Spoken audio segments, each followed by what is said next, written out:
So here's a little bit of overview of what we're going to be presenting to you today. I'm going to give you a brief overview of the Family Conservancy.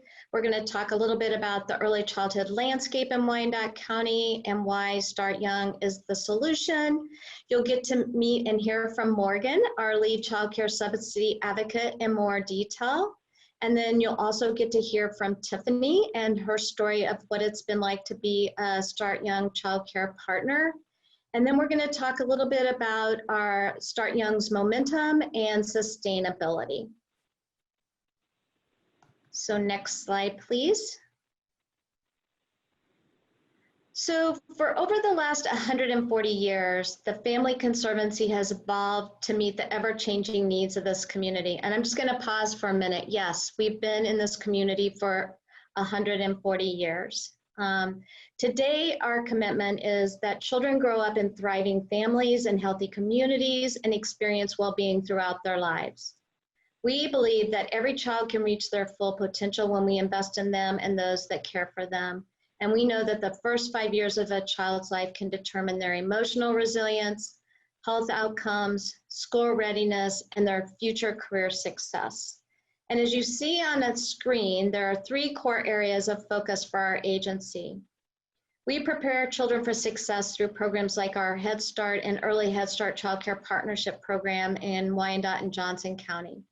We're also providing early childhood mental health services to children and families through our child care provider partnerships and through other health and wellness initiatives like Healthy Parents, Healthy Kids.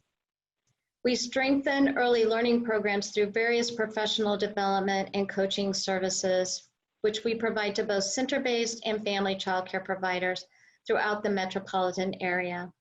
And we also support healthy families through our counseling services in both Wyandotte and Jackson County. But Start Young is really a special program at the Family Conservancy because it really addresses all 3 of these focus areas and in one community, and that's Wyandotte County. Next slide, please. So why are we focusing on Wyandotte County? We're focusing on Wyandotte because we know there are 3 main barriers for families trying to find childcare, and that is focused around capacity, access, and quality. There's approximately 10,000 children in Wyandotte County who need childcare because both adults in the family are working. Wyandotte, though, only provides licensed spaces for about 30% of those children. And we know that from there, only 360 of those children are accessing the child care subsidy system, which helps them pay for child care. So we know that there is a huge capacity issue in Wyandotte County for families who are wanting to get into the workforce or go back to school. We also know that access and affordability is a barrier. A lot of our families in Wyandotte County that are working are in low-wage jobs and can't afford the cost of childcare.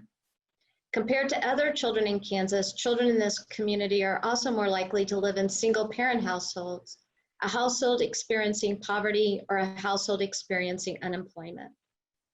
The Unified Government Public Health Department, in doing a health assessment, determined that access to living wage employment was a top concern for Wyandotte residents, and the low access to quality and affordable childcare was a primary barrier for them in entering the workforce. With these findings, the Public Health Department developed a 5-year Wyandotte County Community Health Improvement Plan. You've probably heard of it called CHIP.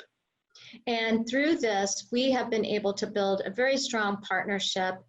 Through the CHIP plan, we've been able to develop a very strong partnership, Wyandotte Economic Development Council, and really looking at how can we address the child care concerns as it relates to workforce in Wyandotte County. And it's also especially important to consider how the virus, the current coronavirus, has affected families that the Start Young project is designed to meet.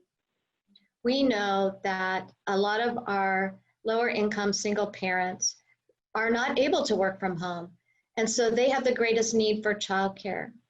However, a lot of them have reported that it's been very difficult to find childcare within their budgets during this time.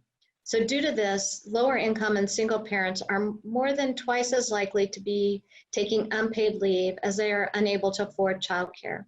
This creates an impossible situation for many of these families. We also know that quality is so important because a significant number of young children spend a majority of their work week in childcare. We can't overlook the role that providers play in preparing children for success in school and life. And both of you know, representatives know that high quality early education leads to children entering kindergarten ready to learn, and why that is so important. Next slide, please. So to address these barriers, we created Start Young. We really took a lot of time to think about the name, and we designed the name to share the message that investing in our youngest children is an investment in our community's future. To meet our goal to increase access to full day, full year quality childcare, we are focused on 4 component areas to build interventions that were based on what we learned were barriers from childcare partners and families to provide accessible, high quality childcare. And those are building capacity, increasing access and affordability, providing professional and educational incentives, and supporting quality initiatives. So I'm going to turn it over now, hand it over to Crystal, and she's going to kind of give you highlights of Start Young's impact over the last 2 years. So Crystal? Thank you, Paula. So I wanted to start by pointing out that we were really able to take off with this work right from day one, only because of the partnerships that the Family Conservancy has been building over the course of the past 30 years, really. In the first 5 weeks, we matched the $1 million through community funders in order to draw down the $1 million that comes from the Kansas state budget. So that was crucial in maximizing the impact that this program can make, and we continue to have that support from our funding community. We have partnered with child care providers in the area for many years, and we started the first year with 10, and as of this week, we just added our 16th partner. And the quality initiative piece that Paula spoke to, that's crucial for the kindergarten readiness factor of these children, is really implemented through our partnerships with other agencies like Mid-America Regional Council, United Way, Child Care Aware of Kansas, and the Juniper Gardens Children's Project. We also have developed a unique partnership with the Wyandotte Economic Development Council through the CHIP work that Paula referenced. So they recognize how access to child care is such a barrier to entering the workforce, and have been great thought partners and community partners in this important work. And I just wanted to show you the full picture of this work through this slide, where the child is the primary focus and beneficiary of all the services. We really focus on this 2-generational approach to allow families to enter and remain in the workforce and provide for their families while their child is getting an enriched and safe environment to learn and grow. And in order to do that, we really have to put a lot of focus on our teachers who, generally aren't making, are making minimum wage to support their own families and have their own barriers to elevating their education.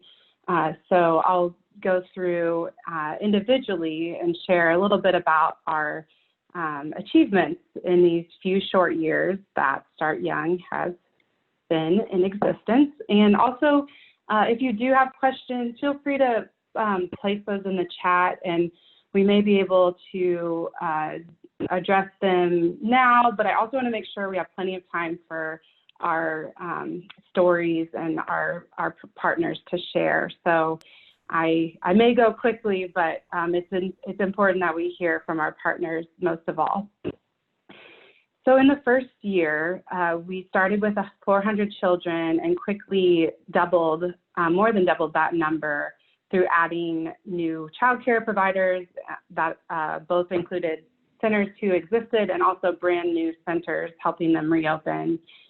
The focus to start was on developmental assessments so we could really get a baseline of where these children are in their development and how we can help them grow and advance in areas like language, literacy, and social emotional skills.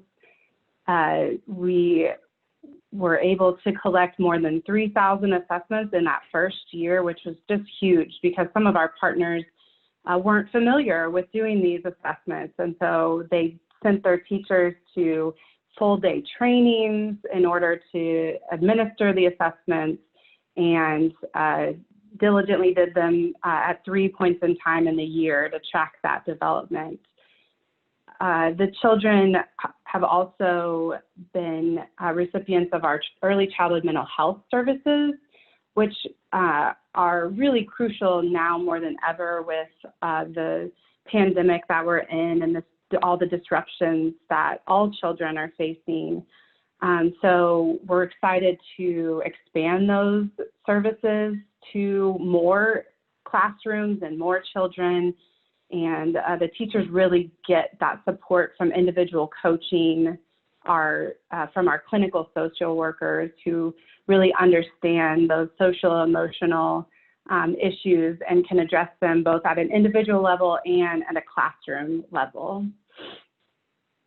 We just hear lots of stories from those teachers who are so appreciative of having a coach in the classroom, and more recently with our COVID restrictions, having a coach check in with them regularly via the phone or a Zoom meeting.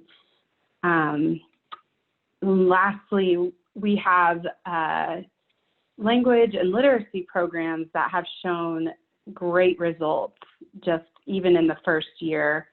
The infants and toddlers who participated in the language quality initiative ended their school year at 82% of those children ended the year on track in their language development, whereas those who didn't participate, there were 32% who ended the year on track. So we know that this program works, and when the focus is on language development from day one in infancy, then it sets them up for being ready for kindergarten 5 years later.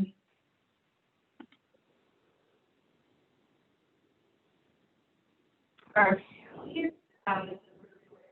capacity building piece and increasing access comes into play.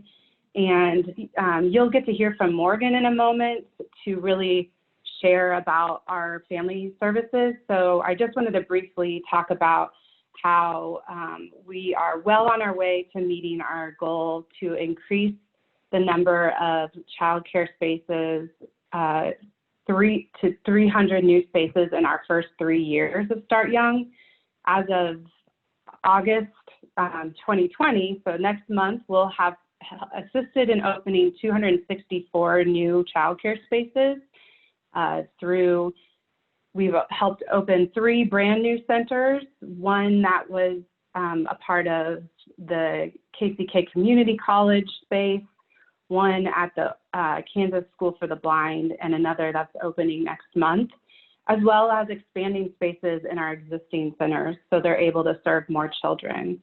So now our focus is really on filling those spaces and increasing access for families. And that's primarily accomplished through our child care subsidy advocates who you met on this call, and you'll hear from Morgan about how they really support families with finding employment and having a safe and enriching environment for their children while they're looking for employment to where they find that job and can remain in the workforce while being able to afford childcare for their young children. We also have scholarships or supplemental scholarships that allow families to remain in the workforce and continue their care. We heard from many of our partners about how families may kind of run up a bill at a center out of inability to pay, even if they're on the child care subsidy. There's just so many expenses that come with life, of course, and child care is no exception. And so families would kind of bounce between center to center, and it's just not a good formula for our child care providers, our small business owners, or of course for the families, especially for the children, to have to move from center to center. So these supplemental scholarships that come from Start Young help provide that stability for the children, for the families, and ultimately also for the child care providers. To date, we've served 180 children with those supplemental scholarships, and in our next year alone, we plan to provide for 210 children. So we're excited to keep expanding that opportunity for families. And when you think quality childcare, you must think quality teachers. I mentioned about how many of our teachers are working for $10 or $11 an hour, and they're responsible for the future of our community, and they right now are putting their own well-being and safety at risk to be in these centers, close to people in the midst of our pandemic. So, from day one, this has been a very important piece of Start Young to incentivize teachers to stay, to continue those relationships and interactions with children that we know contribute to child development. So we created a salary supplement that allows teachers to be recognized for their level of education achieved. So even if they've just started a credential program or an associate's degree in early childhood ed, all the way up to if they've achieved a bachelor's or even a master's in child development, they're awarded twice annually with a supplement that can start at $500 annually on up to $4,000 annually. So it's very significant to teachers being able to take care of their own families and their own needs while they are serving our children. We've seen great results from this. In the first year, all teachers in the program, we saw about a 70% retention rate. At some centers, that could have been as low as 50%. Seeing teachers move to possibly a job at Target or Amazon, knowing that they're going to get benefits and higher pay from those jobs, even though what they care about is, teaching children. So through these supplements, they're able to be recognized for their profession, for their educational achievements, and also have that extra income coming in every 6 months. So the retention for those teachers receiving them has been from 89% most recently up to 96% in the first year. So we're really excited to report that. And, when we report that in the area for other areas that don't have access to that, it's just people in other counties are really jealous of this program and are looking at how to duplicate these efforts for other teachers in the area. I mentioned the coaching support that our teachers get, and it's just really been vital for not only their educational not only for their practices in their classrooms, but also for their own emotional support and well-being. You'll hear from Tiffany in a moment, but directors are pulled so many different directions where they have, so many responsibilities within a center. So having that extra coaching support for teachers regular visits into classrooms right now, regular phone calls and Zoom calls has just been vital on keeping our teachers motivated and excited to come to their classroom every day. We're able to support teachers as they improve their education. We provide tuition scholarships that have allowed teachers to get their associate's and bachelor's degrees, as well as credentials in early childhood education. And we're just really excited to continue these efforts in the next year, especially as this pandemic has just made everything so much more challenging for our teachers and our centers. And that's really what I wanted to sort of leave you with that picture of our centers. This pandemic has caused so much disruption to our childcare providers. You know, these are small businesses, and they are having to increase their spending in order to keep children safe, and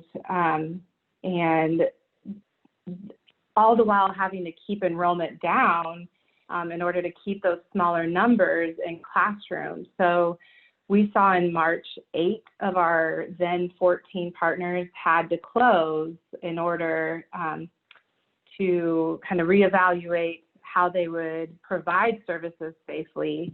And so Start Young was able to kind of help those centers stay afloat, access resources. It was extremely difficult at the beginning. Still is not easy to find the PPE that they need and the sanitation supplies.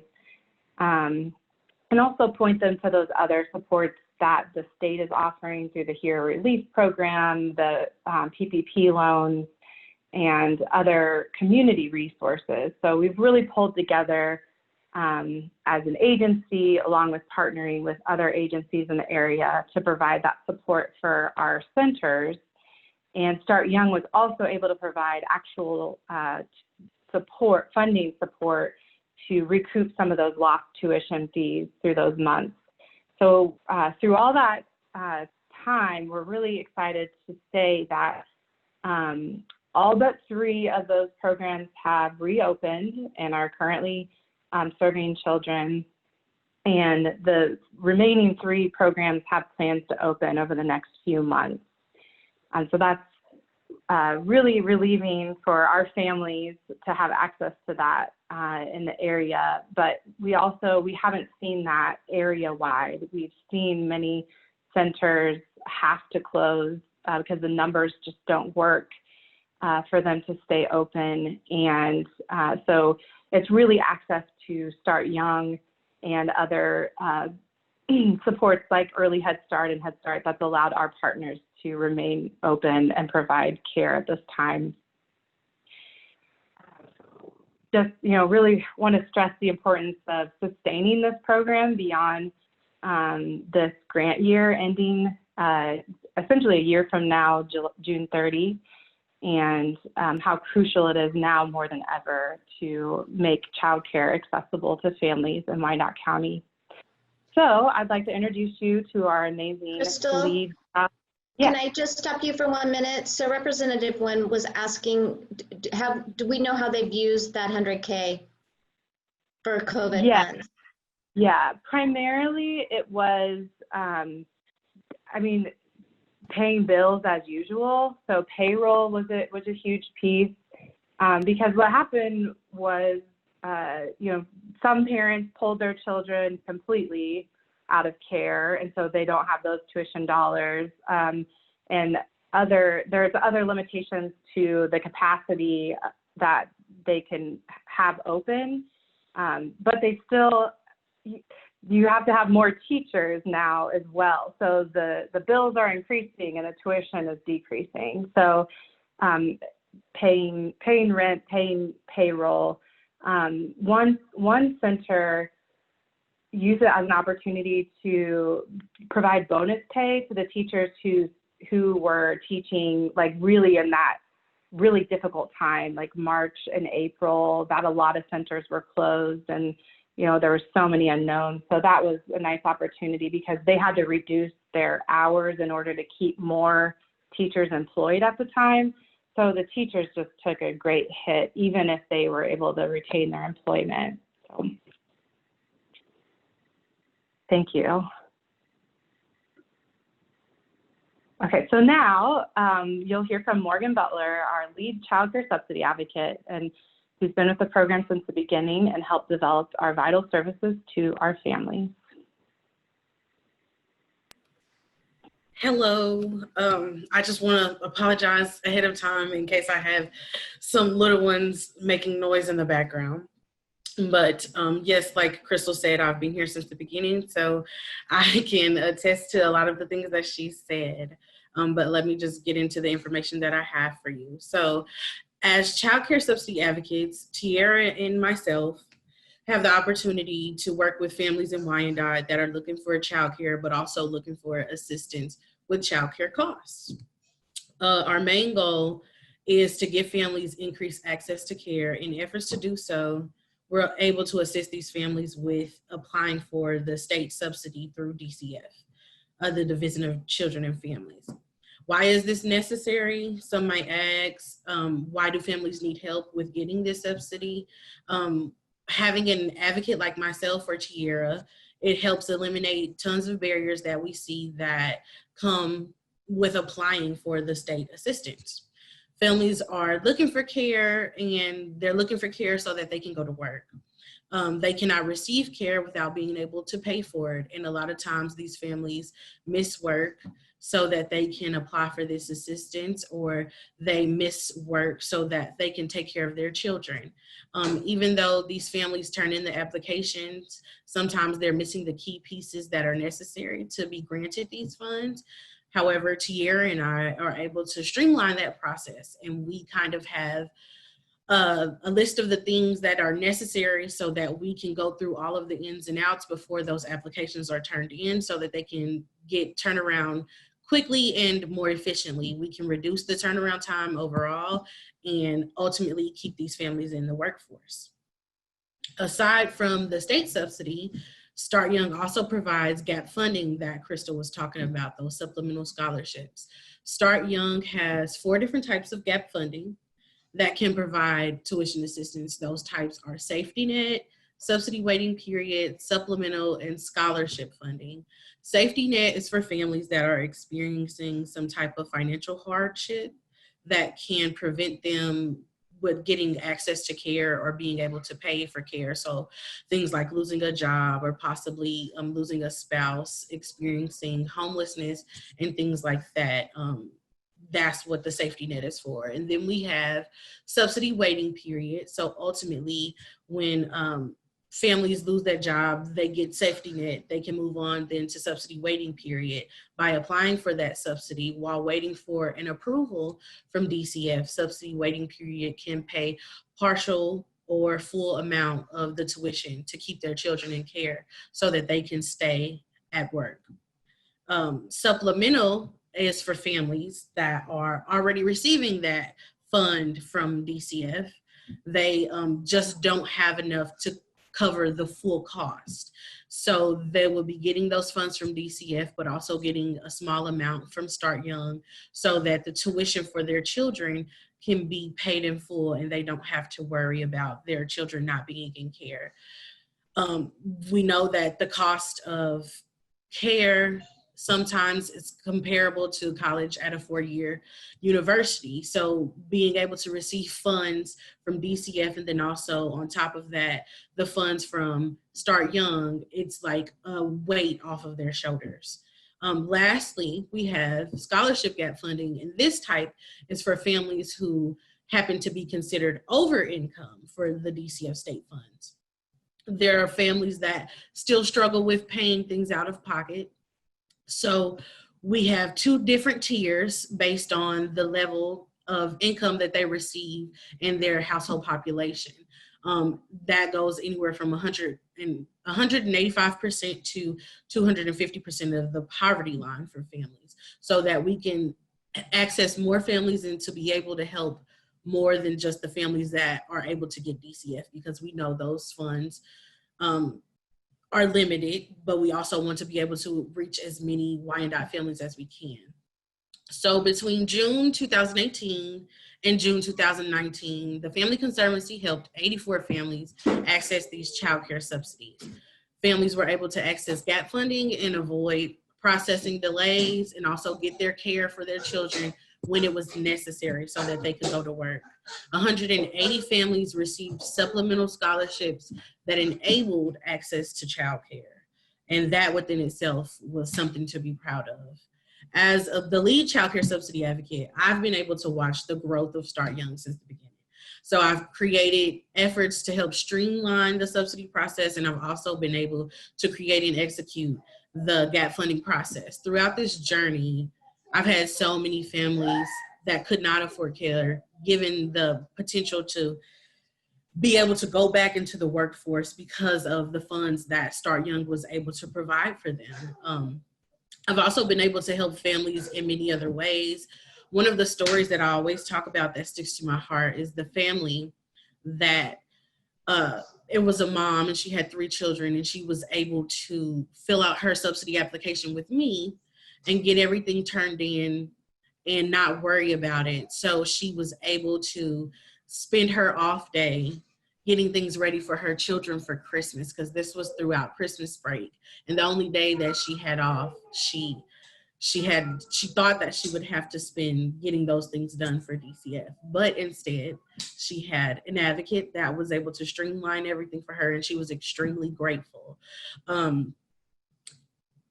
This family happens to be one of the families that attends the Learning Curve Center.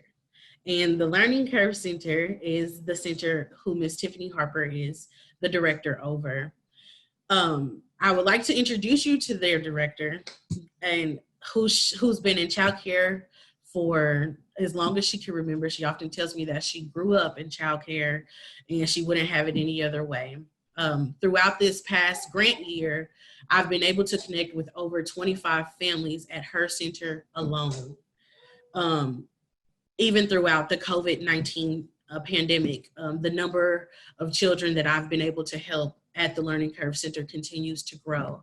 Mrs. Tiffany is one of our Star Center directors, and she sends families to me with no hesitation. So I'm very grateful for that. And it gives me great pleasure to be able to assist these families and to assist her child care center simultaneously. So I will let her take the floor so that she can tell you more.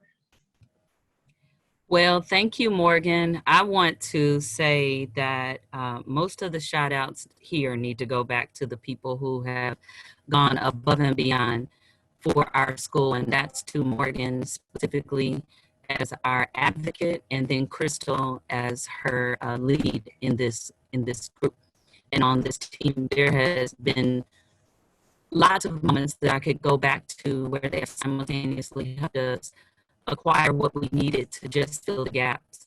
But as an advocate, Morgan Butler and Tiara as well, we don't work with Tiara directly, but I know because of Morgan's input here at our school, they literally bridge the gaps for our parents in ways that are unmatched. When a parent starts in the process of trying to enroll their child or consider early childhood education, they have lots of barriers, especially in the urban core. And I think that we have significant barriers that are unique to us.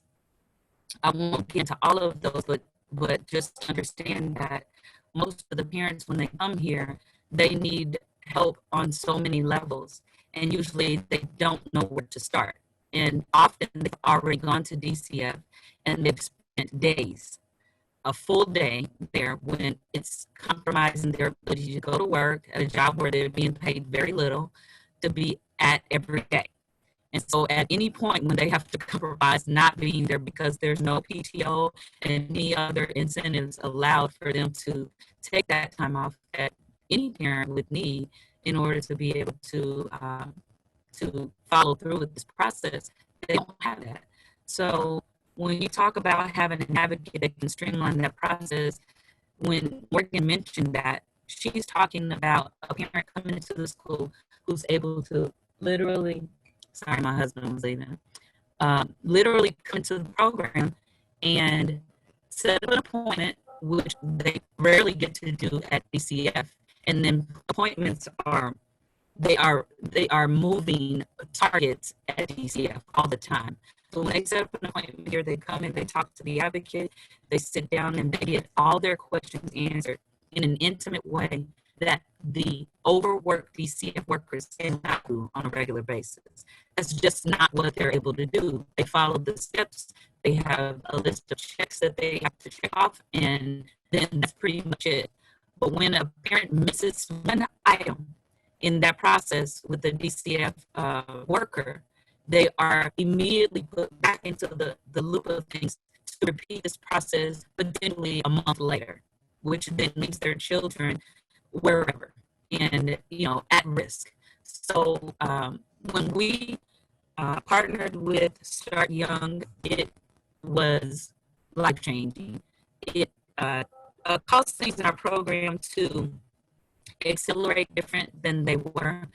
We were able to bring in parents that before we were just trying to create ways to support them, and especially financially. We're a small business, but we do try to reach out to people in our community and make exceptions where we would probably try to give discounts, or where we might have said, okay, well, until you're able to get full-time on your job, we'll charge you for one child. I don't know. We make a lot of adjustments to try to help parents, but that all ended when we literally took advantage of every part of the gap funding. When Morgan listed all of the different ways that a parent could be supported, safety net, subsidy, supplement, and scholarship, we have used them all.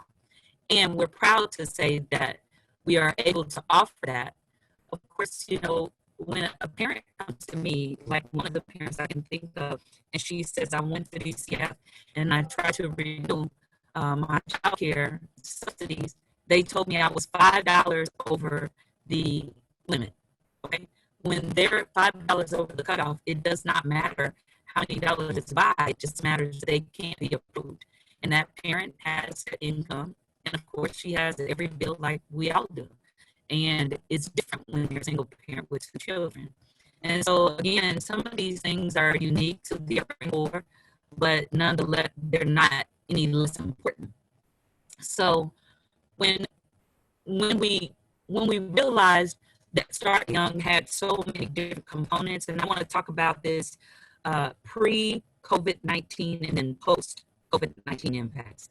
And I can make this very quick.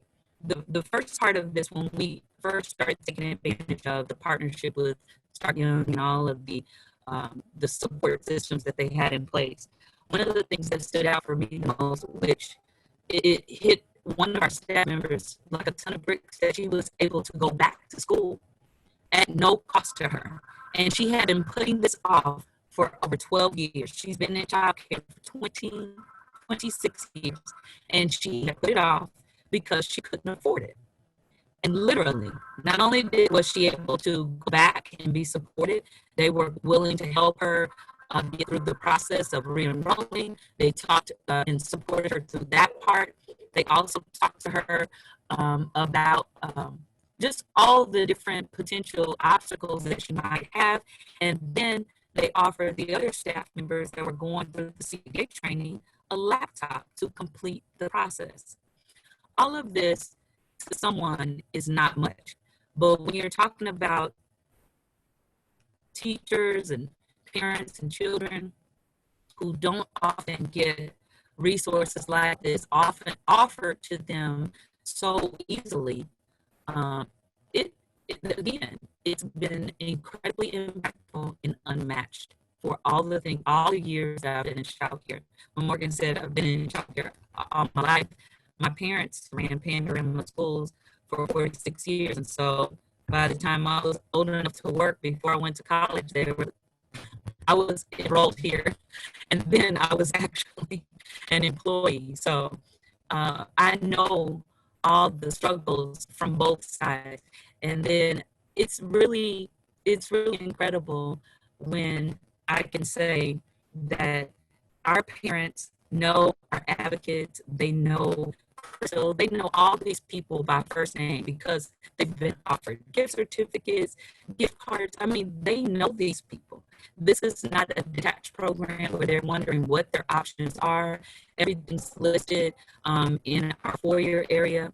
And so all of the potential support that they can receive, they're aware of it. And they work hard to get those things done alongside Advocate.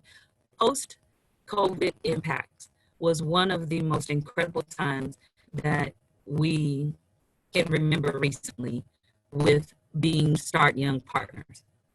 When we came back after taking a very short break, once there was a lockdown for everyone, we realized that a lot of parents weren't returning. And I know that Crystal mentioned this, but because they weren't returning, we had to restructure everything.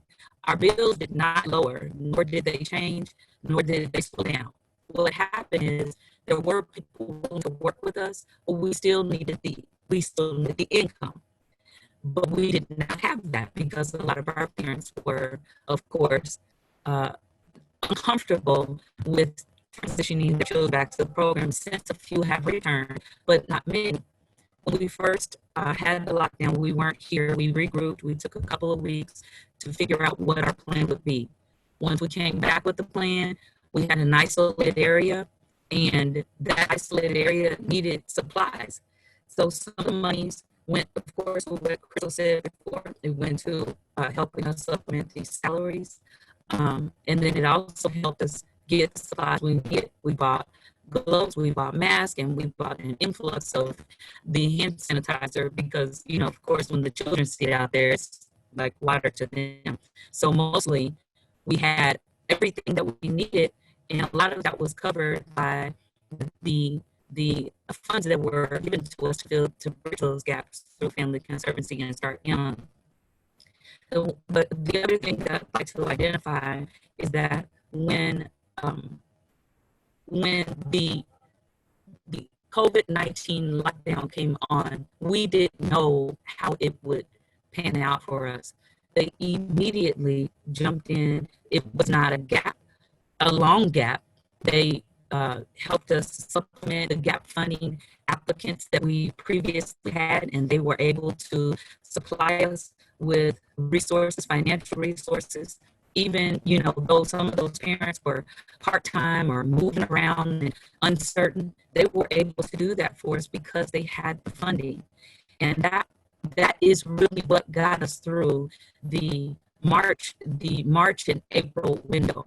That was the only thing, because we did have fewer students. So that was one of the only things, because we even had a gap in our food program. There were gaps in everything except the Start Young funding. It was a short gap, but we had already had a gap with not being here. And so it came at the right time. So with that being said, I think that covers everything except that when our teachers get their paychecks on a regular basis, there is a lull for them because this particular industry does not allow teachers to be paid their worth. And this is not uncommon. This is not unknown. It's not a secret to anybody. But we were offered the salary supplement alongside of this from Child Care Aware with the Start Young grant. Our teachers were so happy and satisfied. We were able to sustain some of the staff that have been considering other work options, like it was mentioned before. They were thinking about in childcare. They're very passionate about children.